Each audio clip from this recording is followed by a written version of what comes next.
নমস্কার প্রিয় দর্শক। এই মুহূর্তের গুরুত্বপূর্ণ ওয়েদার আপডেট।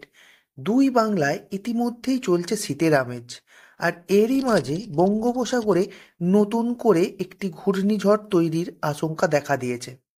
নভেম্বরের শেষেই শক্তি বাড়িয়ে উপকূলে আছড়ে পড়বার সম্ভাবনা এই ঘূর্ণিঝড়ের। আগত এই ঘূর্ণিঝড়ের নাম দেওয়া হয়েছে ফেঞ্জল।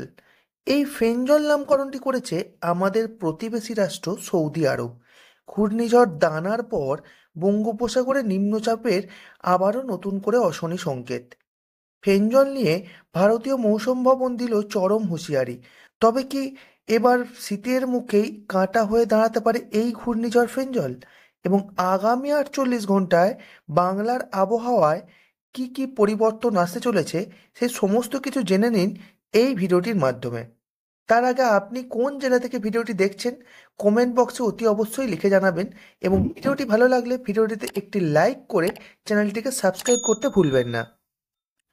ভারতীয় মৌসুম ভবন আইএমডির সর্বশেষ পূর্বাভাসে ইঙ্গিত একদমই স্পষ্ট যে আগামী কয়েকদিনের মধ্যেই নতুন করে বঙ্গোপসাগরে আবারও একটি নিম্নচাপ তৈরি হওয়ার সম্ভাবনা প্রবল, এবং যেটি ইতিমধ্যেই আমরা দেখতে পাচ্ছি আন্দামানের দক্ষিণে বঙ্গোপসাগরে একটি নিম্নচাপ অঞ্চল ইতিমধ্যেই ঘনীভূত হতে শুরু করেছে, যেটি ক্রমশ শক্তি সঞ্চয় করে ধীরে ধীরে আমাদের ভারতবর্ষ উপকূলের দিকে এগোতে শুরু করবে, এবং যেটি মোটামুটি আমরা দেখতে পাচ্ছি 26 থেকে 27 তারিখের মধ্যে শ্রীলঙ্কা এবং দক্ষিণ ভারত উপকূলের ওপর আছড়ে পড়ার সম্ভাবনা খুবই প্রবল থাকছে। উপগ্রহ মানচিত্রের মাধ্যমে আমরা দেখতে পাচ্ছি এই ঘূর্ণিঝড় সরাসরি বাংলার দিকে না গিয়ে এটি দক্ষিণ ভারত এবং শ্রীলঙ্কা উপকূলের কাছাকাছির দিকে যাচ্ছে, এবং 26-27 তারিখে ওখানে বৃষ্টিপাত ঘটাচ্ছে।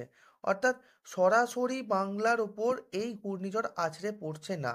তবে সরাসরি আছড়ে না পড়লেও এর প্রভাব কিন্তু অনেক দূর বিস্তৃত আছে, আপনারা দেখতেই পাচ্ছেন, যার জেরে বেশ খানিকটা মেঘলা আকাশ থাকতে পারে আমাদের রাজ্যের উপকূলবর্তী যে সমস্ত জেলাগুলি রয়েছে, যেমন পশ্চিম মেদিনীপুর, দক্ষিণ চব্বিশ পরগনা, উত্তর চব্বিশ পরগনা, সুন্দরবন, বকখালি, গঙ্গাসাগর, এই সমস্ত জায়গাগুলিতে হালকা মাঝারি মেঘলা আকাশ লক্ষ্য করা যেতে পারে, এবং বিক্ষিপ্ত বৃষ্টিপাতের সম্ভাবনাও থাকতে পারে।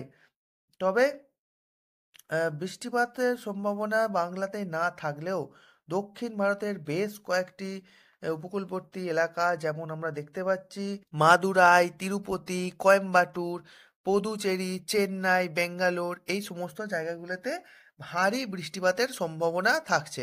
এবার আমরা জেনে নেব আগামী 48 ঘন্টায় দুই বাংলার ওয়েদার ঠিক কেমন থাকবে। উপগ্রহ চিত্রের মাধ্যমে দেখতে পাচ্ছি দুই বাংলার আকাশ মোটামুটি পুরোপুরি পরিষ্কার থাকবে, এবং কোথাও কোনো বৃষ্টিপাতের সম্ভাবনা থাকছে না।